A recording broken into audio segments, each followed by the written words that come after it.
If A, B are two numbers and if L is their LCM and H is their HCF, then product of those two numbers will be equal to product of LCM and HCF. ಇದು ಎರಡು ನಂಬರ್ಗಳನ್ನ ಕೊಟ್ಟಾಗ ಒಂದು ವೇಳೆ ಮೂರು numbers ಇದೆ ಅಂತ ಅನ್ಕೊಳ್ರಿ, A B C ಮೂರು ನಂಬರ್ಗಳಿದ್ದು ಎಲ್ ಅವುಗಳ ಎಲ್ ಸಿ ಎಮ್, ಹೆಚ್ಚು ಅವುಗಳ highest common factor H C F ಆಗಿತ್ತು ಅಂತಂದ್ರೆ ಅವಾಗ ಅವುಗಳ ಎಲ್ ಸಿ ಎಮ್ ಮತ್ತು ಹೆಚ್ ಸಿ ಎಫ್ ಗಳ ನಡುವಿನ ರಿಲೇಶನ್ಶಿಪ್ ಯಾವ ರೀತಿ ಇರುತ್ತೆ ಅಂತಂದ್ರೆ L C M of A B C, L ಅಂತಂದ್ರೆ L C M, L C M of A B C will be equal to A into B into C, ಅಂದ್ರೆ ಆ ಮೂರು ನಂಬರ್ಗಳ product into H C F of A B C divided by HCF of AB, HCF of into HCF of BC into HCF of CA. ಇದು LCM of ABC ಜೊತೆಗೆ relation. ಇನ್ನು HCF of ABC will be equal to A into B into C, ಈ product as it is ಇರುತ್ತೆ. ಇಲ್ಲಿ ಹೆಚ್ C F ಬದಲಿಗೆ ಇಲ್ಲಿ L C M ಬರುತ್ತೆ. ಇಲ್ಲಿ ಎಲ್ ಸಿ ಎಂ ಇದ್ರೆ ಇಲ್ಲಿ ಹೆಚ್ ಸಿ ಎಫ್, ಇಲ್ಲಿ ಹೆಚ್ ಸಿ ಎಫ್ ಇದ್ರೆ ಅಲ್ಲಿ ಎಲ್ ಸಿ ಎಂ ಬರುತ್ತೆ.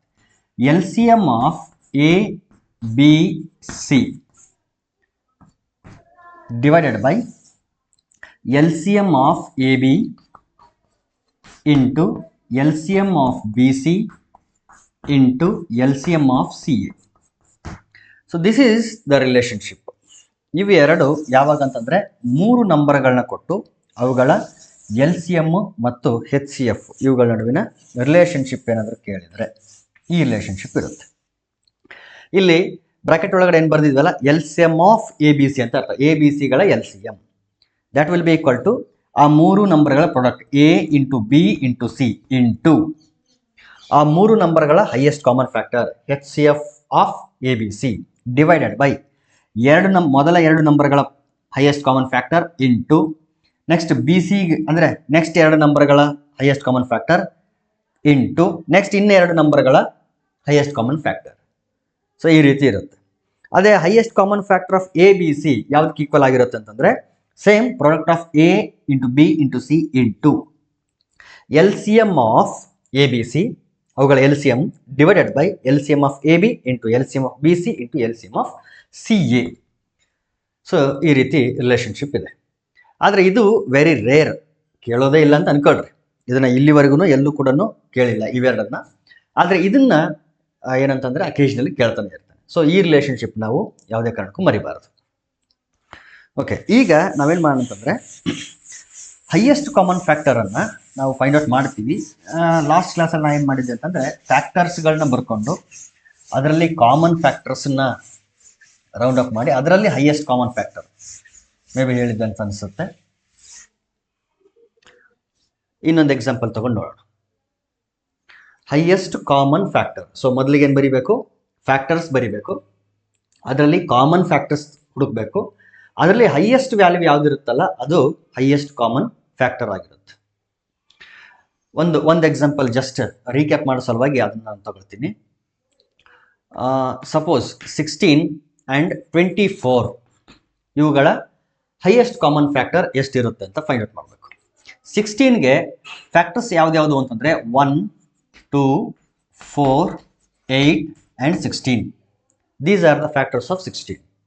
Similarly factors of 24 1, 2, 3, 4, 6, 8, 12 and 24. These are the factors of 24. ನಾವು ಫ್ಯಾಕ್ಟರ್ಸ್ ಬರೆದಿದ್ದೀವಿ. ಈಗ ಏನು ಮಾಡಬೇಕು ಅಂತಂದರೆ ಕಾಮನ್ ಫ್ಯಾಕ್ಟರ್ಸ್ನ ಹುಡುಕಬೇಕು. ಕಾಮನ್ ಫ್ಯಾಕ್ಟರ್ಸ್ ಯಾವ್ಯಾವುದಿದೆ ಅಂತಂದರೆ 1 is common, 2 is common and 4 is common. Even 8 is also common. So ಇಷ್ಟು ಕಾಮನ್ ಫ್ಯಾಕ್ಟರ್ಸ್ ಎರಡರಲ್ಲೂ ಇದೆ. ಎಸ್, ಈಗ ಈ ಕಾಮನ್ ಫ್ಯಾಕ್ಟರ್ಸಲ್ಲಿ ಹೈಯೆಸ್ಟ್ ವ್ಯಾಲ್ಯೂ ಯಾವುದು? ಹೈಯೆಸ್ಟ್ ವ್ಯಾಲ್ಯೂ ಯಾವುದು ಅಂತಂದರೆ 8. Therefore highest common factor HCF of 16 and 24 will be equal to 8. So ಇದು ಫ್ಯಾಕ್ಟರ್ಸ್ನ ಬರೆದು ಆಕ್ಚುಯಲ್ ಫ್ಯಾಕ್ಟರ್ಸ್ನ ಬರೆದು ಫೈಂಡ್ ಔಟ್ ಮಾಡೋದು.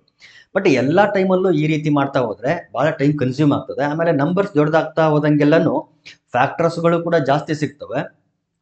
ಆಮೇಲೆ ಹುಡುಕೋದು ಕೂಡ ಕಷ್ಟ, ಫ್ಯಾಕ್ಟರ್ಸ್ನ ಹುಡುಕೋದು ಕೂಡ ಕಷ್ಟ. ಹಾಗಾಗಿ ಯೂಶ್ವಲಿ ನಾವೇನು ಮಾಡ್ತೀವಿ ಅಂತಂದ್ರೆ ಹೈಯೆಸ್ಟ್ ಕಾಮನ್ ಫ್ಯಾಕ್ಟರ್ನ ಫೈಂಡ್ ಔಟ್ ಮಾಡಿ ಅಂತಂದ್ರೆ ಈ ಮೆಥಡ್ ಮಾಡೋದಿಲ್ಲ. ಈಗ ಏನು LCM ಫೈಂಡ್ ಔಟ್ ಮಾಡ್ತೀವಲ್ಲ ಆ ರೀತಿ ಯೂಶಲಿ ಮಾಡೋದು. ಅದು ಕೂಡ ಸರ್ಟನ್ ಸ್ಟೇಜ್ಗೆ ಹೋದಾಗ ಅದು ಕೂಡ ಸ್ವಲ್ಪ ಕಷ್ಟ ಆಗುತ್ತೆ. ಆವಾಗ ನಾವೇನು ಮಾಡ್ತೀವಿ ಅಂತಂದ್ರೆ ಡಿವಿಷನ್ ಮೆಥಡ್ ಅಂತ ಒಂದಿದೆ, ಆ ಡಿವಿಷನ್ ಮೆಥಡ್ನ ಮಾಡ್ತೀವಿ. ಭಾಳ ಇಂಪಾರ್ಟೆಂಟ್. 1624 ಇದೆ ಅಂತ ಅನ್ಕೊಳ್ರಿ. ಇದನ್ನ ನಾ ಏನು ಮಾಡ್ತೀನಿ ಈಗ ಅಂತಂದ್ರೆ ಡಿವಿಷನ್ ಮೆಥಡ್ ಇಂದ ಹೆಂಗೆ ಫೈಂಡ್ ಔಟ್ ಮಾಡೋದು, ಹೆಂಗೆ ಸಾಲ್ವ್ ಮಾಡೋದು ಅಂತ ನೋಡೋಣ. ಅವುಗಳನ್ನ ಒಂದ್ರ ಪಕ್ಕ ಒಂದು ಈ ರೀತಿ ಬರ್ಕೊಂಡು, ಇಲ್ಲಿ ಡಿವಿಷನ್ ಮೆಥಡ್ ಬಹಳ ಕ್ವಿಕ್ ಆಗಿ ನಮಗೆ ಆನ್ಸರ್ನ ಕೊಡ್ತದೆ. ಆಮೇಲೆ ಎಷ್ಟು ದೊಡ್ಡ ನಂಬರ್ಗಳಾದ್ರೂ ಕೂಡ ನಮಗೆ ಆನ್ಸರ್ ಈಸಿಯಾಗಿ ಸಿಕ್ಬಿಡ್ತದೆ. ಅದು ಈ ಡಿವಿಷನ್ ಮೆಥಡ್ನ ಒಂದು ಸ್ಪೆಷಾಲಿಟಿ. ಈಗ ಇವೆರಡರಲ್ಲಿ ಸ್ಮಾಲೆಸ್ಟ್ ವ್ಯಾಲ್ಯೂ ಯಾವ್ದಿರುತ್ತಲ್ಲ ಅದರಿಂದ ಲಾರ್ಜೆಸ್ಟ್ ವ್ಯಾಲ್ಯೂ ಡಿವೈಡ್ ಮಾಡ್ತಾ ಹೋಗ್ರಿ. 16 1s 16 ಸಬ್ಟ್ರಾಕ್ಟ್ ಮಾಡಿ, ಈಗ ಡಿವೈಡ್ ಮಾಡಿದ್ದೀವಿ. 16 1s 16. 24 ಅಲ್ಲಿ 16 ಸಬ್ಟ್ರಾಕ್ಟ್ ಮಾಡಿದ್ರೆ 8 ಬಂತು. ಈಗ ಇಲ್ಲಿ 8 ಇದೆ, ಇಲ್ಲಿ 16 ಇದೆ, ಮತ್ತೆ ರಿವರ್ಸ್. ಈಗ ಯಾವ್ಯಾವ್ದು ಉಳಿದಿರುತ್ತಲ್ಲ ಅದನ್ನ ಸೇಮ್ ಪ್ರೊಸೆಸ್ ಕಂಟಿನ್ಯೂ ಮಾಡ್ತಾ ಹೋಗೋದು. ಅಂದ್ರೆ ಸ್ಮಾಲೆಸ್ಟ್ ವ್ಯಾಲ್ಯೂನ ಲಾರ್ಜೆಸ್ಟ್ ವ್ಯಾಲ್ಯೂನ ಡಿವೈಡ್ ಮಾಡಬೇಕು. ಸ್ಮಾಲೆಸ್ಟ್ ವ್ಯಾಲ್ಯೂವಿಂದ ಮತ್ತೆ ಕಂಟಿನ್ಯೂ ಮಾಡಬೇಕು, ಸ್ಮಾಲೆಸ್ಟ್ ವ್ಯಾಲ್ಯೂಯಿಂದ ಮತ್ತೆ ಲಾರ್ಜೆಸ್ಟ್ ವ್ಯಾಲ್ಯೂನ ಡಿವೈಡ್ ಮಾಡಬೇಕು. ಎಲ್ಲಿವರೆಗೆ ಡಿವೈಡ್ ಮಾಡಬೇಕು ಅಂತಂದ್ರೆ ಝೀರೋಗಳು ಬರಬೇಕು, ಒಂದು ವ್ಯಾಲ್ಯೂ ಮಾತ್ರ ನಾನ್ ಝೀರೋ ಉಳಿಬೇಕು. ಆ ಉಳಿದಿರ್ತಕ್ಕಂಥ ನಾನ್ ಝೀರೋ ವ್ಯಾಲ್ಯೂ ಏನಾಗಿರುತ್ತೆ ಅಂತಂದ್ರೆ ಹೈಯೆಸ್ಟ್ ಕಾಮನ್ ಫ್ಯಾಕ್ಟರ್ ಆಗಿರುತ್ತೆ. ಸೊ ಆ ಪ್ರೊಸೆಸ್ನ ಅಲ್ಲಿವರೆಗೂ ಕಂಟಿನ್ಯೂ ಮಾಡಬೇಕು. ಈಗ ಇಲ್ಲಿ 8 ಇದೆ, ಇಲ್ಲಿ 16 ಇದೆ, ಡಿವೈಡ್ ಮಾಡಿ. 8 2s 16 0 0. ಸೊ ಇಲ್ಲಿ 0 ಬಂತು, ಇಲ್ಲಿ ನಾನ್ ಝೀರೋ ವ್ಯಾಲ್ಯೂ ಇದೆ. ಈ ನಾನ್ ಝೀರೋ ವ್ಯಾಲ್ಯೂವೇ ಹೈಯೆಸ್ಟ್ ಕಾಮನ್ ಫ್ಯಾಕ್ಟರ್ ಆಗಿರುತ್ತೆ. ನೋಡಿ ಇಲ್ಲಿ ಏನು ಮಾಡಿದ್ವಿ ನೋಡ್ರಿ, ಫ್ಯಾಕ್ಟರ್ಸ್ ಎಲ್ಲ ಬರೆದು ಎಲ್ಲ ಮಾಡಿದ್ವಿ. ಅದರಲ್ಲಿ ಒಂದೆರಡು ಸ್ಟೆಪ್ ಅಲ್ಲಿ ಆನ್ಸರ್ ನಮಗೆ ಇಮಿಡಿಯೇಟ್ ಆಗಿ ಸಿಕ್ಬಿಡ್ತು. ಸೇಮ್ ಪ್ರಾಬ್ಲಮ್ಮು ಬಟ್ ಬೇರೆ ಮೆಥಡ್. ಇದೇ ರೀತಿ ನಾವು ಬೇರೆ ಬೇರೆ ಪ್ರಾಬ್ಲಮ್ಸ್ನ ಸಾಲ್ವ್ ಮಾಡೋಣ. ನಮಗೆ ಪ್ರಾಕ್ಟೀಸ್ ಆಗಬೇಕಲ್ಲ, ಹಾಗಾಗಿ ಒಂದೆರಡು ಪ್ರಾಬ್ಲಮ್ಸ್ ಸಾಲ್ವ್ ಮಾಡೋಣ. ಇದಕ್ಕೆ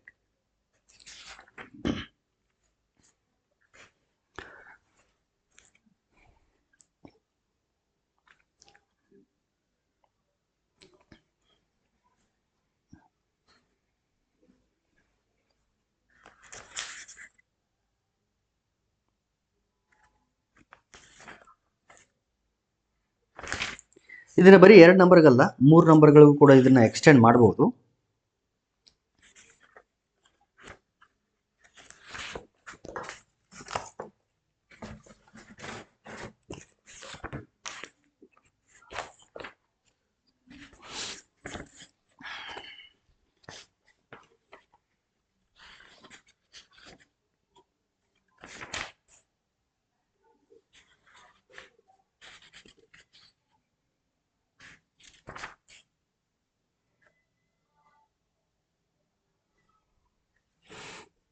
ನೋಡಿ 5 13 ಇವೆರಡರ ಹೈಯೆಸ್ಟ್ ಕಾಮನ್ ಫ್ಯಾಕ್ಟರ್ ಎಷ್ಟು ಅಂತ ಕೇಳ್ತೇನೆ. We know that both are prime numbers. Prime numbers ಆಗಿರೋದ್ರಿಂದ ಹೈಯೆಸ್ಟ್ ಕಾಮನ್ ಫ್ಯಾಕ್ಟರ್ 1 ಬರಬೇಕು.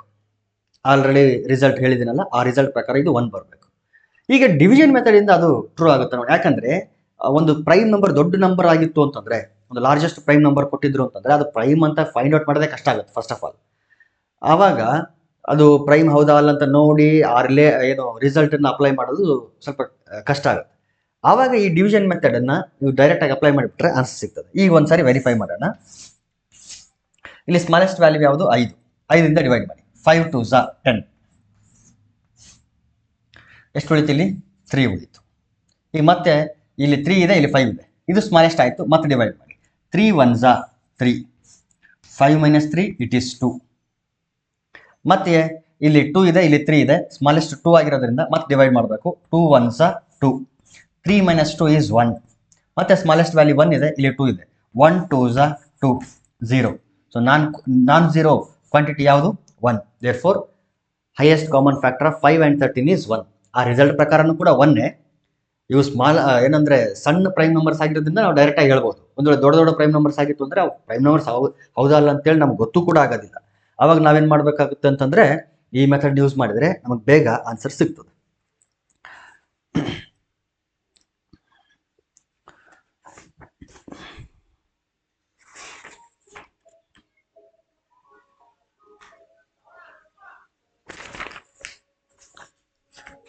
ಓಕೆ, ನಾನೇ ಯಾವುದಾದ್ರು ತಗೊಳ್ತೀನಿ ನಿಮ್ಗೆ ಅರ್ಥ ಮಾಡಿಸೋದಕ್ಕೆ. 36 ಮತ್ತು 24 ತಗೊಳ್ಳೋಣ. 36 ಮತ್ತು 24 ಇವುಗಳ ಹೈಯೆಸ್ಟ್ ಕಾಮನ್ ಫ್ಯಾಕ್ಟರ್. ನೋಡಿ, ಎರಡೂ 12 ಟೇಬಲಲ್ಲಿ ಬರೋದ್ರಿಂದ ಅವುಗಳ ಹೈಯೆಸ್ಟ್ ಕಾಮನ್ ಫ್ಯಾಕ್ಟರ್ 12 ಇರುತ್ತೆ. ಬಟ್ ಗೊತ್ತಿಲ್ಲ ಅಂತ ಅಂದ್ಕೊಂಡು ಡಿವಿಷನ್ ಮೆಥಡ್ನ ಅಪ್ಲೈ ಮಾಡೋಣ. ಈಗ ಸ್ಮಾಲೆಸ್ಟ್ ವ್ಯಾಲ್ಯೂ ಯಾವುದು? 24. ಆ 24ಇಂದ 36ನ ಡಿವೈಡ್ ಮಾಡಿ. ಈಗ 24 1s 24. ಆ ಕಡೆ ಇದ್ದರೆ ಈ ಕಡೆ ಡಿವೈಡ್ ಮಾಡಬೇಕು, ಈ ಕಡೆ ಇದ್ದರೆ ಆ ಕಡೆ ಡಿವೈಡ್ ಮಾಡಬೇಕು, ಅಷ್ಟೇ. 24 1s 24. ಎಷ್ಟು ಉಳಿತು ಇಲ್ಲಿ? 6 - 4 ಅಂದರೆ 2, 3 - 2 ಅಂದರೆ 1. 12 2s 24, 0. So non zero quantity 12, therefore highest common factor is 12. So ಈ ರೀತಿ ಎರಡು ನಂಬರ್ಗಳನ್ನ ಕೊಟ್ಟಾಗ ಹೈಯೆಸ್ಟ್ ಕಾಮನ್ ಫ್ಯಾಕ್ಟರ್ನ ಡಿವಿಷನ್ ಮೆಥಡ್ ಯೂಸ್ ಮಾಡಿ ಫೈಂಡ್ ಔಟ್ ಮಾಡ್ತೀವಿ. ಒಂದು ವೇಳೆ 3 ನಂಬರ್ಗಳನ್ನ ಕೊಟ್ಟಿದ್ರೆ ಆವಾಗ ಹೈಯೆಸ್ಟ್ ಕಾಮನ್ ಫ್ಯಾಕ್ಟರ್ನ ಯಾವ ರೀತಿ ಫೈಂಡ್ ಔಟ್ ಮಾಡಬೇಕು?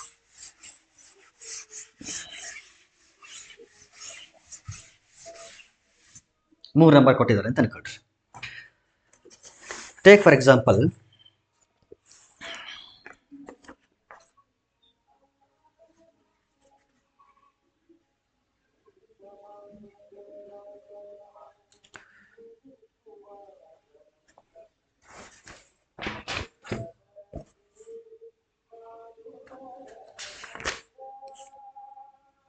ಒಂದು ದೊಡ್ಡದು ಒಂದು ನಂಬರ್ ಇದೆ, ಹೈಯೆಸ್ಟ್ ಕಾಮನ್ ಫ್ಯಾಕ್ಟರ್ 2 ಅದನ್ನು ಫಸ್ಟ್ ಒಂದ್ಸರಿ ನೋಡೋಣ.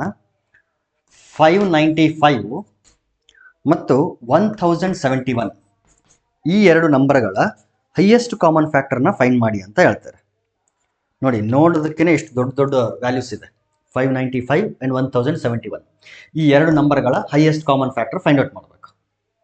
ನೋಡಿ, ಇಲ್ಲಿ better to use division method. 595 1s 595, 595 2s ತಗೊಂಡ್ರೆ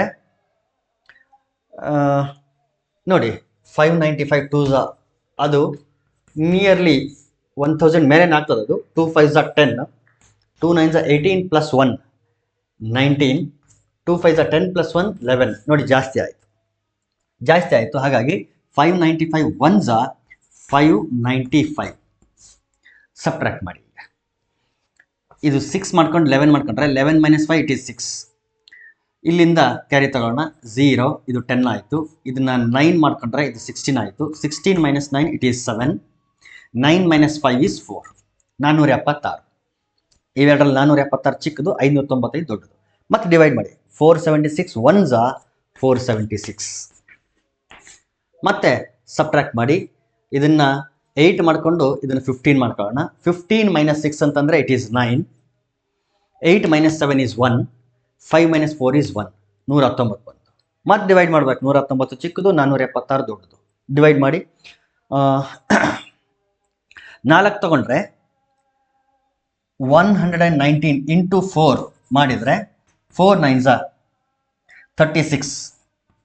4 1s 4 plus 3 it is 7. 4 1s 4, 476 ಕರೆಕ್ಟಾಗಿ ಬರ್ತದೆ. 119 into 4, 119 4s 476, 0 0 0. So non zero quantity ಯಾವುದು? 119. Therefore this will be the highest common factor of 595 and 1071. ನೋಡಿ, ಡಿವಿಷನ್ ಮೆಥಡಿಂದ ಕ್ವಿಕ್ ಆಗಿ ಇಷ್ಟು ದೊಡ್ಡ ಕ್ವಾಂಟಿಟಿ ಬಂತು. ಬೇರೆ ಮೆಥಡಿಂದ ಆದರೆ ಬಹಳ ಕಷ್ಟ ಆಗ್ತಿತ್ತು. ಈಗ ನಾವು 3 ನಂಬರ್ಗಳಿಗೆ ಈ ಡಿವಿಷನ್ ಮೆಥಡ್ನ ಯಾವ ರೀತಿ ಅಪ್ಲೈ ಮಾಡೋದು ಅಂತ ನೋಡೋಣ. 2 ನಂಬರ್ಗಳಿಗೆ ಓಕೆ, ಬಟ್ 3 ನಂಬರ್ಗೆ ಯಾವ ರೀತಿ ಅಪ್ಲೈ ಮಾಡೋದು? ಸೇಮ್ ಪ್ರಾಸೆಸ್ಸೇ, ಸೇಮ್ ಮೆಥಡೇ, ಸ್ವಲ್ಪ ಏನಂತಂದರೆ ಡಿವಿಷನ್ ಸ್ವಲ್ಪ ಬೇರೆ ಥರ ಮಾಡ್ತೀವಿ ಅಷ್ಟೇ. ಬೇರೆ ಥರ ಅಂದರೆ ಒಂದು ನಂಬರ್ಗೆ ಡಿವೈಡ್ ಮಾಡೋ ಬದಲಿಗೆ 2 ನಂಬರ್ಗೆ ಡಿವೈಡ್ ಮಾಡ್ತೀವಿ. Find the highest common factor of 27, 57 and 126. ಇದು question. The highest common factor of, okay, ಇದು ಕ್ವೆಶ್ಚನ್.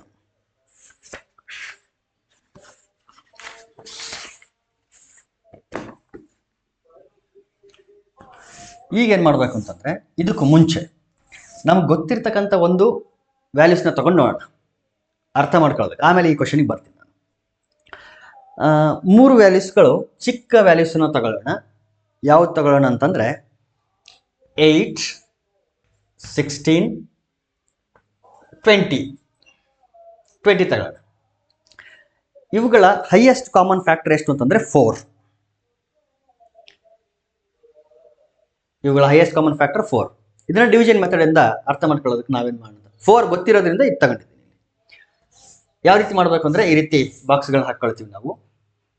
ಬಾಕ್ಸ್ ಹಾಕಿ ಈಗ ಡಿವೈಡ್ ಮಾಡಬೇಕು. ಡಿವೈಡ್ ಯಾವ ರೀತಿ ಮಾಡ್ತೀವಿ, ಸಣ್ಣ ವ್ಯಾಲ್ಯೂವಿಂದ ದೊಡ್ಡ ವ್ಯಾಲ್ಯೂನ ಡಿವೈಡ್ ಮಾಡಬೇಕು. 8 ಡಿವೈಡ್ ಮಾಡಬೇಕು ಫಸ್ಟ್, ಯಾಕಂದರೆ ಈ 3ರಲ್ಲಿ ಅತಿ ಚಿಕ್ಕದು ಅಂದರೆ 8. 8 ಈ ಎರಡನ್ನೂ ಡಿವೈಡ್ ಮಾಡಬೇಕು ಈಗ. ಸೊ ಡಿವಿಷನ್ ಯಾವ ರೀತಿ, 8 2s 16. ಪಕ್ಕದಲ್ಲಿ ಬರೆಯೋಕ್ಕೆ ಜಾಗ ಇಲ್ಲಲ್ಲ, ಹಾಗಾಗಿ ಮೇಲೆ ಬರ್ತೀನಿ ಅಷ್ಟೇ, 0. ಇದನ್ನು ಡಿವೈಡ್ ಮಾಡಬೇಕಲ್ಲ, ಸೇಮ್ 8 2s 16. ಇದಕ್ಕೆ ಪಕ್ಕದಲ್ಲಿ ಬರೀತೀನಿ, ಇದರ ಕೋಶೆಂಟ್ಗಳೆಲ್ಲ ಮೇಲೆಗಡೆ ಬರೀತೀನಿ ಅಷ್ಟೇ. ಇಲ್ಲಿ ಎಷ್ಟು ಉಳಿತು, 4 ಉಳಿತು. ಈಗ ನಾನ್ ಝೀರೋ ಕ್ವಾಂಟಿಟೀಸ್ ಯಾವ್ಯಾವ ಉಳಿದಿದೆ ಅಂತಂದ್ರೆ ಇಲ್ಲಿ 4 ಇದೆ, ಇಲ್ಲಿ 8 ಇದೆ. ಇದು ಆಲ್ರೆಡಿ 0 ಆಯ್ತು. ಈಗ ಇವೆರಡಕ್ಕೆ ಮತ್ತೆ ಕಾಂಪಿಟೇಷನ್ ಶುರು. ಈಗ 4 1s 4 2s 8 0. ಸೊ ಇಲ್ಲಿ 0 ಆಯ್ತು, ಇಲ್ಲಿ 0 ಆಯ್ತು, ಇಲ್ಲಿ ಮಾತ್ರ ನಾನ್ ಝೀರೋ ಕ್ವಾಂಟಿಟಿ ಉಳಿತು. ನೋಡಿ ಹೈಯೆಸ್ಟ್ ಕಾಮನ್ ಫ್ಯಾಕ್ಟರ್ ಎಷ್ಟು ಬಂತು, 4 ಬಂತು. ನಮಗೆ ಗೊತ್ತಿದ್ದ ವ್ಯಾಲ್ಯೂ ಅದು. ಸೊ ಹಾಗಾಗಿ 4 ಅನ್ನೋದು ಕರೆಕ್ಟ್ ಆನ್ಸರ್. ಈಗ ಅದೇ ಮೆಥಡನ್ನು ನಾವೇನು ಮಾಡೋಣ ಅಂತಂದರೆ ಈ ಕ್ವಶನ್ಗೆ ಅಪ್ಲೈ ಮಾಡೋಣ. ಸ್ಮಾಲೆಸ್ಟ್ ಕ್ವಾಂಟಿಟಿ ಎಲ್ಲಾದ್ರೂ ಇರ್ಬೋದು, ಅದು ಫಸ್ಟ್ ಆಗಿರ್ಬೋದು, ಮಧ್ಯದಲ್ಲಿರ್ಬೋದು, ಆ ಕಡೆ ಇರ್ಬೋದು, ಎಲ್ಲಿದ್ರೂ ಕೂಡ ತೊಂದರೆ ಇಲ್ಲ. ಈಗ 57 ಸ್ಮಾಲೆಸ್ಟ್ ಕ್ವಾಂಟಿಟಿ ಆಗಿರೋದ್ರಿಂದ ಈ 27 ಸ್ಮಾಲೆಸ್ಟ್ ಕ್ವಾಂಟಿಟಿ ಆಗಿರೋದ್ರಿಂದ ಈ 27 57 ಮತ್ತು 126 ಎರಡನ್ನೂ ಕೂಡ ನಾವೇನು ಮಾಡಬೇಕು, ಡಿವೈಡ್ ಮಾಡಬೇಕು. ಫಸ್ಟಿಗೆ 27 1s 27, 27 2s 54. So 27 2s 54. Subtract ಮಾಡಿದರೆ ವಿ ಗೆಟ್ 3. ಇಲ್ಲಿ 27 2s 54, 126 ಇದೆ. 6 ತಗೊಂಡ್ರೆ 6 2s 12, 6 13, 130 ಸಮಥಿಂಗ್ ಆಗ್ತದೆ. 27 6 ತಗೊಂಡ್ರೆ ಮೇ ಬಿ 5 ಆಗ್ಬೋದು ಅಂತ ಅನಿಸ್ತದೆ. 27 5s 5 7 35, 5 7 13 13. ನೋಡಿ 5 ತಗೊಂಡ್ರೆ 135 ಆಯಿತು. 4 ತಗೋಬೇಕಾಗ್ತದೆ. ಹಾಗಾದರೆ 4 7s 28, 4 2s 8 + 2 10. ಸೊ 108 ಆಗ್ತದೆ. So 27 4s 108, 27 4s 108. ಸಬ್ಟ್ರಾಕ್ಟ್ ಮಾಡಿ. ಈಗ ಇದು 1 ಆಯಿತು, ಇದು 16 ಆಯಿತು. 16 - 8 is 8. ಇದು 1, ಇದು 0. ಈಗ ಇಲ್ಲಿ 27 ಇದೆ, ಇಲ್ಲಿ 3 ಇದೆ, ಇಲ್ಲಿ 18 ಇದೆ. ಇದರಲ್ಲಿ ಸ್ಮಾಲೆಸ್ಟ್ ವ್ಯಾಲ್ಯೂ ಯಾವುದು, 3. ಈ 3 ಇಂದ 27 ಮತ್ತು 18 ಎರಡನ್ನೂ ಕೂಡ ಡಿವೈಡ್ ಮಾಡಬೇಕು. ಓಕೆ, 3 9s 27, ಇದು 0 ಆಯಿತು. 3 6s 18, ಇದು ಕೂಡ 0 ಆಯಿತು. ಸೊ ನಾನ್ ಝೀರೋ ಕ್ವಾಂಟಿಟಿ ಯಾವುದು, 3. Therefore 3 is the highest common factor. ನೀವು ಬೇಕಾದ್ರೆ ಅದನ್ನು ಮ್ಯಾನ್ಯುವಲಿ ವೆರಿಫೈ ಮಾಡಿ ನೋಡಬಹುದು. Take down the next question.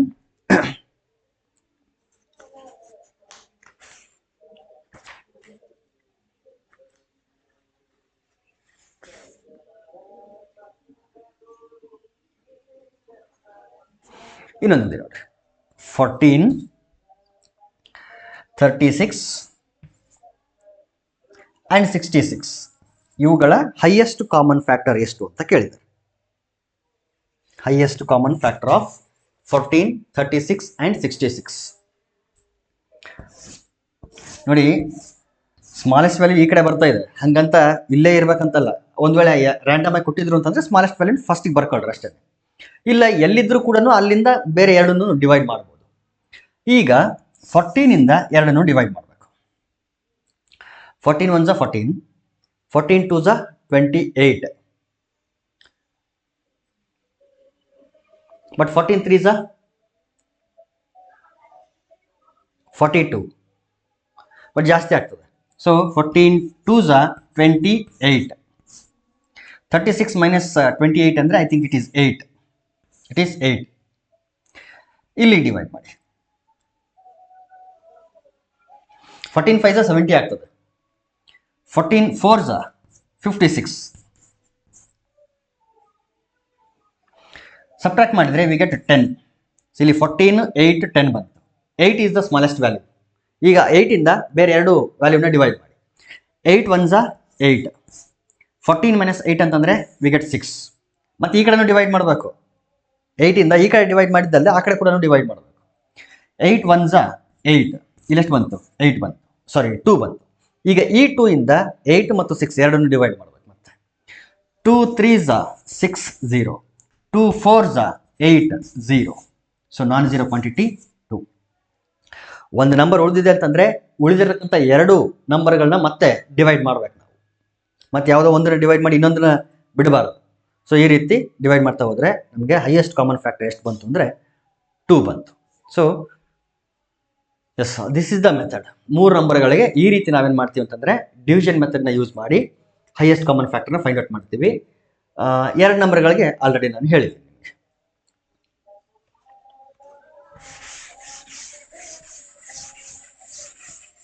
ಈಗ ಆ ರಿಲೇಷನ್ ಇತ್ತಲ್ಲ, 2 ನಂಬರ್ಗಳು ಅವುಗಳ ನಡುವಿನ ಏನು LCM ಮತ್ತು HCF ಕೊಟ್ಟಾಗ A into B equal to H into L ಅಂತೇಳಿ ಆ ರಿಲೇಷನ್ ಮೇಲೆ ಒಂದೆರಡು ಪ್ರಾಬ್ಲಮ್ಸ್ನ ಸಾಲ್ವ್ ಮಾಡೋಣ.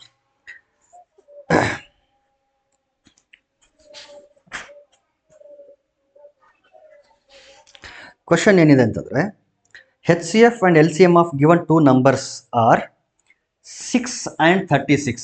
ಇದೇನಿದು? ಇದು HCF, ಇದು LCM. 2 ನಂಬರ್ಗಳಿದೆ, ಗೊತ್ತಿಲ್ಲ. ಆ 2 ನಂಬರ್ಗಳ HCF 6 ಮತ್ತು LCM 36.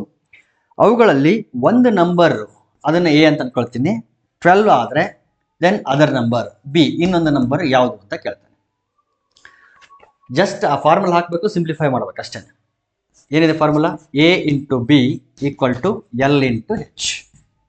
A ಅಂತಂದರೆ 12 into B and this is equal to 36 into 6. Divide ಮಾಡಿ. 6 1s 6 2s 12, 2 1s 2 18s. So other number will be equal to 8. So ಇನ್ನೊಂದು ನಂಬರು 18 ಆಗಿರುತ್ತೆ.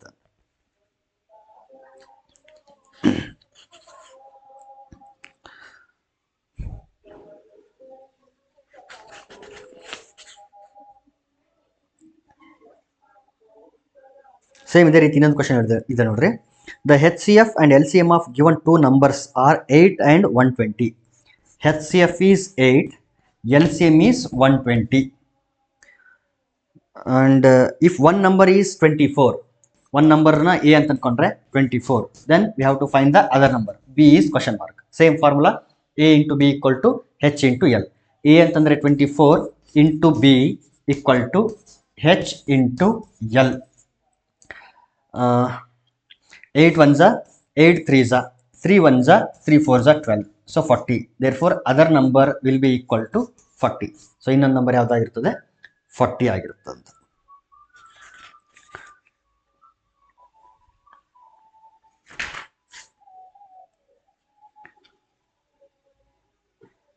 ಸೊ ಈ ರೀತಿ ಕ್ವಶನ್ಸು ಕೇಳ್ತಾ ಇರ್ತಾರೆ. The LCM of 2 numbers is same ಅದೇ ಕ್ವಶನ್ನು. ಇನ್ನೊಂದಿದೆ, ಇಲ್ಲಿ ಬರೀ ಒಂದು ನಂಬರ್ ಕೊಟ್ಟು ಇನ್ನೊಂದು ನಂಬರ್ನ ಕೇಳಿದ್ದ, HCF LCM ಕೊಟ್ಟಿದ್ದ.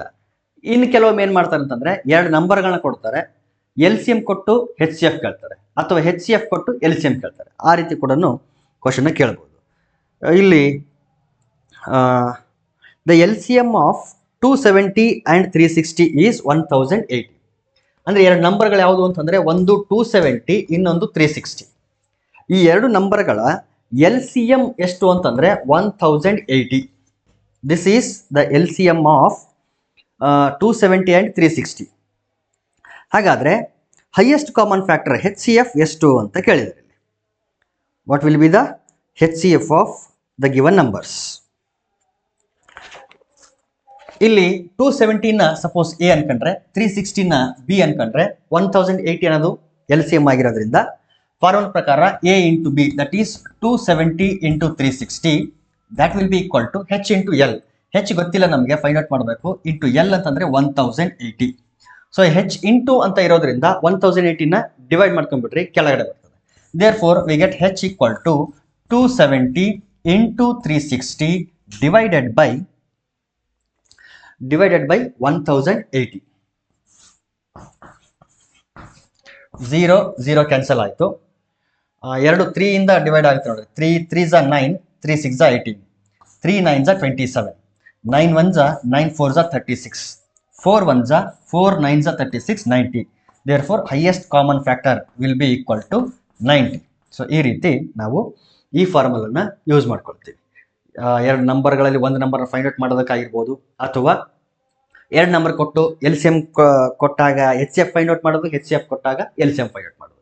ಸೊ ಈ ರೀತಿ ಕ್ವಶನ್ಸ್ಗಳನ್ನು ಕೂಡ ಏನು ಮಾಡ್ತಾರೆ ಅಂತಂದರೆ ಮಿಕ್ಸ್ ಮಾಡಿ ಕೇಳ್ತಾ ಇರ್ತಾನೆ. ಇದೇ HCF LCM ಅನ್ನ ನಾವು ಇನ್ನೊಂದು ಮೆಥಡಿಂದ ಕೂಡ ಫೈಂಡ್ ಔಟ್ ಮಾಡ್ತೀವಿ. ಏನಂತಂದರೆ ಪ್ರೈಮ್ ಫ್ಯಾಕ್ಟರೈಸೇಷನ್ ಮೆಥಡಿಂದ ಫೈಂಡ್ ಔಟ್ ಮಾಡ್ತೀವಿ. ಅದು ಹೆಂಗೆ ಅಂತಂದರೆ ಪ್ರೈಮ್ ನಂಬರ್ಸನ್ನ ಬರ್ಕೊಳ್ತೀವಿ ಪ್ರಾಡಕ್ಟಲ್ಲಿ, ಬರ್ಕೊಂಡು ಅವುಗಳ ಪವರ್ಸನ್ನ ನೋಡಿ ನಾವು HCF ಮತ್ತು LCMನ ಕಂಡುಹಿಡಿತೀವಿ. ಅದನ್ನು ಸ್ವಲ್ಪ ಬ್ರೀಫ್ ಆಗಿ ಎಕ್ಸ್ಪ್ಲೇನ್ ಮಾಡಿಬಿಡ್ತೀನಿ. ಈ ಡಿವಿಷನ್ ಮೆಥಡ್ HCFಗೆ ಎನಫ್ ಡಿವಿಷನ್ ಮೆಥಡ್. LCM ಅಂತೂ ನಿಮ್ಗೆ ಹೆಂಗೆ ಮಾಡೋದು ಅಂತ ಗೊತ್ತಿದೆ, ಬಟ್ ಸುಮ್ಮನೆ ಗೊತ್ತಿರಬೇಕು ಯಾವ ರೀತಿ ಮೆಥಡ್ನ ಯೂಸ್ ಮಾಡ್ತೀವಿ ನಾವು, ಬೇರೆ ಬೇರೆ ಮೆಥಡ್ಸ್ನ ಹೆಂಗೆ ಯೂಸ್ ಮಾಡ್ತೀವಿ ಅಂತ ಗೊತ್ತಿರಬೇಕು. ಒಂದು ನೋಡಿ, ಸೇಮ್ ಸಿಂಪಲ್ ಎಕ್ಸಾಂಪಲ್ 16 24 ತಗೊಳ್ಳೋಣ. 16 ಮತ್ತು 24 ಇವುಗಳ HCF ಮತ್ತು LCM ಎರಡನ್ನು ಪ್ರೈಮ್ ಫ್ಯಾಕ್ಟರೈಸೇಷನ್ ಮೆಥಡಿಂದ ಹೆಂಗೆ ಫೈಂಡ್ ಔಟ್ ಮಾಡೋದು ಅಂತ. 16 ಪ್ರೈಮ್ ಫ್ಯಾಕ್ಟರೈಸೇಷನ್ ಮೆಥಡಿಂದ ಇದು ಮಾಡಿದರೆ 2 8 ಝ 16, 2 4 ಝ 8, 2 2 ಝ 4, 2 1 ಝ 2. So 16 equal to 2 to the power of 4. Similarly 24 ನಾವೇನಾದರೂ ಪ್ರೈಮ್ ಫ್ಯಾಕ್ಟರೈಸೇಷನ್ ಮೆಥಡಿಂದ ಡಿವೈಡ್ ಮಾಡಿದ್ರೆ 2 12 ಝ, 2 6 ಝ, 2 3 ಝ, 2 1 ಝ. So 18 is equal to 2 cube into 3. So ಇಷ್ಟು ನಾವು ಬರ್ಕೊಳ್ಳೋದು ಎರಡಕ್ಕೂ ಕಾಮನ್. LCMಗೂ ಹಿಂಗೆ ಬರ್ಕೊಳ್ತೀವಿ, HCFಗೂ ಹಿಂಗೆ ಬರ್ಕೊಳ್ತೀವಿ. ಹಾಗಾದರೆ LCMನ ಹೆಂಗೆ ಫೈಂಡ್ ಔಟ್ ಮಾಡೋದು, HCFನ ಹೆಂಗೆ ಫೈಂಡ್ ಔಟ್ ಮಾಡೋದು? LCM ಫೈಂಡ್ ಔಟ್ ಮಾಡಬೇಕು ಅಂತಂದರೆ ನಾವೇನು ಮಾಡಬೇಕು ಅಂತಂದರೆ ಕಾಮನ್ ಬೇಸ್ಗಳನ್ನ ನೋಡ್ಬೇಕು. ಫಸ್ಟ್ ಕಾಮನ್ ಬೇಸ್ಗಳಲ್ಲಿ ಹೈಯೆಸ್ಟ್ ಬೇಸ್ ಯಾವ್ದು, ಹೈಯೆಸ್ಟ್ ಪವರ್ ಯಾವುದಿರುತ್ತಲ್ಲ ಅದನ್ನ ಬರ್ಕೊಳ್ಬೇಕು. ಕಾಮನ್ ಬೇಸ್ ಯಾವುದಿದೆ? 2 2 ಇದೆ. ಅದರಲ್ಲಿ ಹೈಯೆಸ್ಟ್ ಪವರ್ ಇರೋದು 4. So 2 to the power of 4 into next ಯಾವುದಾದ್ರೂ ಇದೆ? ನೆಕ್ಸ್ಟ್ ಯಾವುದೂ ಇಲ್ಲ ಕಾಮನ್ ಬೇಸ್ ಇರೋದು. ಸೊ ಕಾಮನ್ ಬೇಸ್ ಇರೋದು ಯಾವುದೂ ಇಲ್ಲ ಅಂತಂದರೆ ಉಳಿದಂಥ ಎಲ್ಲ ವ್ಯಾಲ್ಯೂಸನ್ನು ಒಂದೇ ಕಡೆ ಬರ್ಕೊಂಡ್ಬಿಡೋದು. ಇಲ್ಲಿ 3 ಇದೆ, ಸೊ ಇಂಟು 3. ಇಲ್ಲ ಇದಕ್ಕೆ ಬೇಸ್ ಇದೆ ಅಂತ ಅನ್ಕೊಂಡ್ರೆ ಇಲ್ಲಿ ಯಾವ ಫಾರ್ಮಲ್ ಇರುತ್ತೆ ಅಂತಂದರೆ 3 to the power of 0 formal ಇರುತ್ತೆ. ಈಗ ಇಲ್ಲಿ 3 ಟು ದ ಪವರ್ ಆಫ್ 0 ಆದರೆ ಇಲ್ಲಿ 3 ಟು ದ ಪವರ್ ಆಫ್ 1. ನೋಡಿ, ಬೇಸ್ಗಳು ಕಾಮನ್ ಆಯಿತು, ಅದರಲ್ಲಿ highest power 3 to the power of 1 ಆಗಿರೋದ್ರಿಂದ 3 ಟು ದ ಪವರ್ ಆಫ್ 1 ಬರ್ಕೊಂಡಿದ್ದೀವಿ. ನೆನ್ಪಿಡಬೇಕು, ಲೀಸ್ಟ್ ಕಾಮನ್ ಮಲ್ಟಿಪಲ್ಲೇ L, ಆದರೆ ಪವರ್ ಹುಡುಕೋದು ನಾವು ಯಾವ್ದನ್ನು ಹುಡುಕ್ತೀವಿ ಅಂತಂದರೆ ಹೈಯೆಸ್ಟ್ ಪವರ್ ಹುಡುಕ್ತೀವಿ. HCFಗೆ ರಿವರ್ಸ್. HCFಗೆ ಏನು ಮಾಡಬೇಕು ಅಂತಂದರೆ ಕಾಮನ್ ಬೇಸಲ್ಲಿ ಲೋಯೆಸ್ಟ್ ಪವರ್ನ ಹುಡುಕಬೇಕು. 2 ಪವರ್ 4 2 ಕ್ಯೂಬ್ನಲ್ಲಿ ಲೋಯೆಸ್ಟ್ ಪವರ್ ಯಾವುದು ಅಂದರೆ 2 ಕ್ಯೂಬ್. ಸೊ ಇದನ್ನು ಬರ್ಕೊಳ್ತೀವಿ. ಕಾಮನ್ ಇದ್ರೆ ಮಾತ್ರ ಬರೀಬೇಕಿಲ್ಲಿ, ಕಾಮನ್ ಇಲ್ಲ ಅಂತಂದರೆ ಬರೀಬಾರ್ದು. ಇಲ್ಲಪ್ಪ ಕಾಮನ್ ನಾನು ಮಾಡ್ತೀನಿ ಅಂತನದಾದರೆ ಅಲ್ಲೂ ಕೂಡ ಕಾಮನ್ ಬೇಸಲ್ಲಿ ಲೋಯೆಸ್ಟ್ ಯಾವುದಾಗ್ತದೆ? 3 to the power of 0. 3 to the power of 0 is nothing but 1. So ಬರೆಯೋ ಅವಶ್ಯಕತೆ ಇಲ್ಲ. ಇನ್ನೊಂದು ಯಾವುದೋ ಒಂದು ವ್ಯಾಲ್ಯೂ ಇದೆ ಅಂತ ಅನ್ಕೊಳ್ರಿ, A ಗೊತ್ತಿಲ್ಲ ಅದು ಯಾವ ವ್ಯಾಲ್ಯೂ ಅಂತೇಳಿ. ಅದರ ಎಕ್ಸ್ಪೆನ್ಷನ್ ಏನಂದರೆ ಈ ರೀತಿ ಪ್ರೈಮ್ ಫ್ಯಾಕ್ಟರೈಸೇಷನ್ ಮೆಥಡಿಂದ ನಾವೇನಾದರೂ ಡಿವೈಡ್ ಮಾಡಿದ್ರೆ ಅದರ ವ್ಯಾಲ್ಯೂ ಹಿಂಗೆ ಬಂತು ಅಂತ ಅನ್ಕೊಳ್ಳೋಣ. 2 to the power of 5 into 3 to the power of 4 into 5 square, ಈ ರೀತಿ ಏನೋ ಬಂದಿದೆ ಒಂದು ವ್ಯಾಲ್ಯೂ. ಇನ್ನೊಂದು ಯಾವುದೋ ಒಂದು ನಂಬರ್ ಇದೆ, ಅದು ಯಾವ ರೀತಿ ಇದೆ ಅಂತಂದರೆ 2 to the power of 6 into 3 square into 7, ಈ ರೀತಿ ಇದೆ ಅಂತ ಅನ್ಕೊಳ್ರಿ. ಈಗ ಈ ನಂಬರ್ಗೆ LCM ಮತ್ತು HCFನ ಹೆಂಗೆ ಫೈಂಡ್ ಔಟ್ ಮಾಡೋದು? LCM equal to, so LCM ಏನಂತ ಹೇಳಿದೆ ನಾನು, ಕಾಮನ್ ಬೇಸಲ್ಲಿ ಹೈಯೆಸ್ಟ್ ಪವರನ್ನು ಬರೀಬೇಕು. LCM ಆದರೆ ಕಾಮನ್ ಬೇಸಲ್ಲಿ ಹೈಯೆಸ್ಟ್ ಪವರ್. 2 ಕಾಮನ್ ಬೇಸು, ಅವುಗಳ ಹೈಯೆಸ್ಟ್ ಪವರ್ 6 ಆಗಿರೋದ್ರಿಂದ 2 ಟು ದ ಪವರ್ ಆಫ್ 6 ಇಂಟು ಕಾಮನ್ ಬೇಸಲ್ಲಿ ಹೈಯೆಸ್ಟ್ ಪವರ್ 3 ಇದೆ, power 4, so 3 to the power of 4 ಇಂಟು ಇಲ್ಲಿ 5 ಇದೆ, ಇಲ್ಲಿ 7 ಇದೆ, ಸೊ ಕಾಮನ್ ಬೇಸ್ ಇಲ್ಲ. ಕಾಮನ್ ಬೇಸ್ ಇಲ್ಲ ಅಂತಂದರೆ LCM ಅಲ್ಲಿ ಏನು ಮಾಡಬೇಕು ಅಂತಂದರೆ ಉಳಿದಂಥ ಎಲ್ಲ ವ್ಯಾಲ್ಯೂಸ್ನ ಪ್ರಾಡಕ್ಟಲ್ಲಿ ಬರೆದ್ಬಿಡೋದು. 5 ಸ್ಕ್ವೇರ್ ಇದೆ, 7 ಇದೆ, ಎರಡನ್ನೂ ಪ್ರಾಡಕ್ಟಲ್ಲಿ ಬರೀರಿ. ಇಲ್ಲ ಕಾಮನ್ ಬೇಸ್ ರೀತಿಯಲ್ಲಿ ನಾನು ಏನು ಎಕ್ಸ್ಪ್ಲೇನ್ ಮಾಡ್ತೀನಿ ಅನ್ನೋದಾದರೆ ಅವಾಗಲೂ ಕೂಡ ಅದೇ ಅರ್ಥನೇ ಬರ್ತದೆ. ಯಾಕಂದರೆ ಇಲ್ಲಿ 5 ಸ್ಕ್ವೇರ್ ಇದೆ ಅಂತಂದರೆ ಇಲ್ಲಿ 5 ಟು ದ ಪವರ್ ಆಫ್ 0 ಇರುತ್ತೆ. So 5 square 5 to the power of 0, ಎರಡರಲ್ಲಿ ಹೈಯೆಸ್ಟ್ ಪವರ್ ಯಾವುದು? 5 ಸ್ಕ್ವೇರ್. ಸೊ 5 ಸ್ಕ್ವೇರ್ ಬರ್ಕೊಳ್ತಿದ್ದೀವಿ ಅಂತ. ಇಲ್ಲಿ 7 ಇದೆ, ಇಲ್ಲಿ 7 ಟು ದ ಪವರ್ ಆಫ್ 0 ಇರುತ್ತೆ, ಯಾಕಂದರೆ 7 to the power of 0 is nothing but 1. So 7 to the power of ಇಲ್ಲಿ 1, ಅಲ್ಲಿ 7 ಟು ದ ಪವರ್ ಆಫ್ 0 ಇರೋದ್ರಿಂದ ಅದರಲ್ಲಿ highest power 7 to the power of 1 ಆಗುತ್ತೆ, ಹಾಗಾಗಿ 7 ಬರ್ಕೊಳ್ತಿದ್ದೀವಿ ಅಂತ. ಸೊ ಅಷ್ಟೆಲ್ಲ ಮಾಡೋ ಬದಲಿಗೆ LCM ಅಲ್ಲಿ ನಾವು ಅರ್ಥ ಮಾಡ್ಕೊಳ್ಬೇಕಾಗಿರೋದು ಏನಂತಂದ್ರೆ, ಮೊದಲಿಗೆ ಕಾಮನ್ ಬೇಸ್ಗಳಲ್ಲಿ ಹೈಯೆಸ್ಟ್ ಪವರ್, ಕಾಮನ್ ಬೇಸ್ ಅಲ್ಲಿ ಹೈಯೆಸ್ಟ್ ಪವರ್ ಬರೆದಾದ್ಮೇಲೆ ಉಳಿದಿದ್ದ ಎಲ್ಲಾ ವ್ಯಾಲ್ಯೂಸ್ ಅನ್ನ ನಾವು ಪ್ರಾಡಕ್ಟ್ ಅಲ್ಲಿ ಬರೆದು ಬಿಡಬೇಕು. ಏನೇನು ಉಳಿದಿದೆ ಇಲ್ಲಿ 5 ಸ್ಕ್ವೇರ್ ಮತ್ತು 7 ಉಳಿದಿದೆ, ಆ 5 ಸ್ಕ್ವೇರ್ ಮತ್ತು 7 ಅನ್ನ ಪ್ರಾಡಕ್ಟ್ ಅಲ್ಲಿ ಬರೆದು. ಇದು LCM. ಆದ್ರೆ HCF ಅಲ್ಲಿ ನಾವೇನ್ ಮಾಡ್ಬೇಕು ಅಂತಂದ್ರೆ, ಬರೀ ಕಾಮನ್ ಬೇಸ್ಗಳನ್ನ ಮಾತ್ರ ನೋಡಿ ಅದರಲ್ಲಿ ಲೋಯೆಸ್ಟ್ ಪವರ್ ಅನ್ನ ಬರೀಬೇಕು. ಲೋಯೆಸ್ಟ್ ಪವರ್ ಕಾಮನ್ ಬೇಸ್ ಅಲ್ಲಿ ಲೋಯೆಸ್ಟ್ ಪವರ್ ಎಷ್ಟಿದೆ 5, so 2 to the power of 5. Common base ಅಲ್ಲಿ ಲೋಯೆಸ್ಟ್ ಪವರ್ ಎಷ್ಟಿದೆ 2, 3 ಸ್ಕ್ವೇರ್. 5 ಇಲ್ಲಿದೆ, ಇಲ್ಲಿಲ್ಲ. 7 ಇಲ್ಲಿದೆ, ಅಲ್ಲಿಲ್ಲ ಅಂತಂದ್ರೆ ಅವುಗಳನ್ನ ಬರೆಯೋ ಅವಶ್ಯಕತೆ ಇಲ್ಲ. ಈಗ ಕಾಮನ್ ಬೇಸ್ ರೀತಿಯಲ್ಲಿ ಅರ್ಥ ಮಾಡ್ಕೊಳ್ತೀನಿ ಅಂತ ಅನ್ನೋದಾದ್ರೆ ಅವಾಗ ಕೂಡ ಅದೇ ಅರ್ಥ ಕೊಡ್ತದೆ. ಯಾಕಂದ್ರೆ ಇಲ್ಲಿ 5 square 5 to the power of 0, lowest power 0 ಆಗಿರೋದ್ರಿಂದ 5 ಟು ದ ಪವರ್ ಆಫ್ 0 ಬರಿಬೇಕಾಗುತ್ತೆ. But 5 to the power of 0 is nothing but 1. ಅದೇ ರೀತಿ ಇಲ್ಲಿ 7 ಟು ದ ಪವರ್ ಆಫ್ 1 ಅಂತಂದ್ರೆ ಇಲ್ಲಿ 7 ಟು ದ ಪವರ್ ಆಫ್ 0 ಇರ್ತದೆ. 7 to the power of 0 lowest, ಅದನ್ನ ಬರೀಬೇಕು ಅಂತಂದ್ರೆ 7 ಟು ದ ಪವರ್ ಆಫ್ 0 ಬರೀತೀವಿ. But 7 to the power of 0 ಅಂತಂದ್ರೆ 1, ಸೊ ಬರೆದ್ರು ಕೂಡ ಬರೀದೇ ಇದ್ದಂಗೆ ಅರ್ಥ. ಹಾಗಾಗಿ ಅವುಗಳನ್ನ ಬರಿದೇ ಇರೋದೇ ವಾಸಿ. ಹಾಗಾಗಿ ನೀವೇನು ಅರ್ಥ ಮಾಡ್ಕೊಳ್ಬೇಕು ಅಂತಂದ್ರೆ, LCM ಅಂತಂದ್ರೆ ಕಾಮನ್ ಬೇಸ್ ಅಲ್ಲಿ ಹೈಯೆಸ್ಟ್ ಪವರ್, ಕಾಮನ್ ಬೇಸ್ ಅಲ್ಲಿ ಹೈಯೆಸ್ಟ್ ಪವರ್ ಜೊತೆಗೆ ಯಾವ್ದಾದ್ರು ಬೇರೆ ಟರ್ಮ್ಗಳು ಉಳಿದಿದ್ರೆ ಅವುಗಳನ್ನ ಪ್ರಾಡಕ್ಟ್ ಅಲ್ಲಿ ಬರೆದು ಬಿಡೋದು LCM ಅಲ್ಲಿ. HCF ಆಗಿದ್ರೆ ಕಾಮನ್ ಬೇಸ್ಗಳನ್ನ ಮಾತ್ರ ನೋಡಿ ಲೋಯೆಸ್ಟ್ ಪವರ್ ಬರೀರಿ, ಕಾಮನ್ ಬೇಸ್ ಮಾತ್ರ ನೋಡಿ ಲೋಯೆಸ್ಟ್ ಪವರ್ ಬರೀರಿ. ಬೇರೆ ಯಾವ್ದಾದ್ರು ಟರ್ಮ್ಗಳು ಉಳಿದಿದ್ರೆ ಅದನ್ನ ಬರೆಯೋ ಅವಶ್ಯಕತೆ ಇಲ್ಲ HCF ಅಲ್ಲಿ. ಸೊ ಇದಕ್ಕೆ ಇನ್ನೊಂದು ಏನಂದ್ರೆ ಎಕ್ಸಾಂಪಲ್ ತಗೋಣ.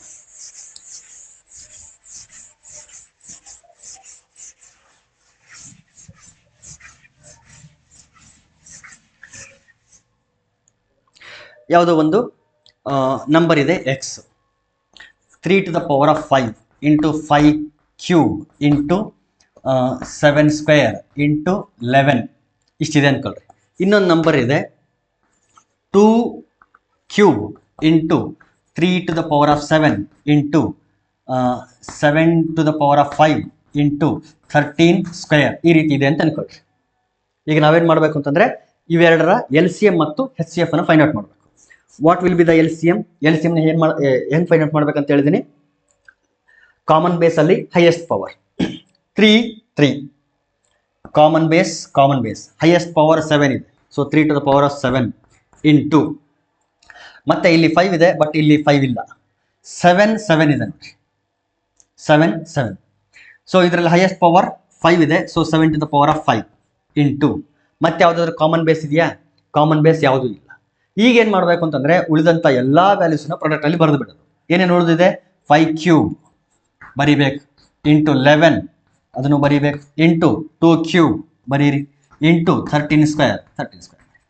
ಸೊ ಇಷ್ಟು ಏನಾಗಿರುತ್ತೆ ಅಂತಂದ್ರೆ ಆ ಎರಡು ನಂಬರ್ಗಳ LCM ಆಗಿರುತ್ತೆ. ಆ ಎರಡು ನಂಬರ್ಸ್ ಯಾವ್ದಂತ ಗೊತ್ತಿಲ್ಲ, ರ್ಯಾಂಡಮ್ ಆಗಿ ತಗೊಂಡಿದ್ದೀನಿ ನಾನು.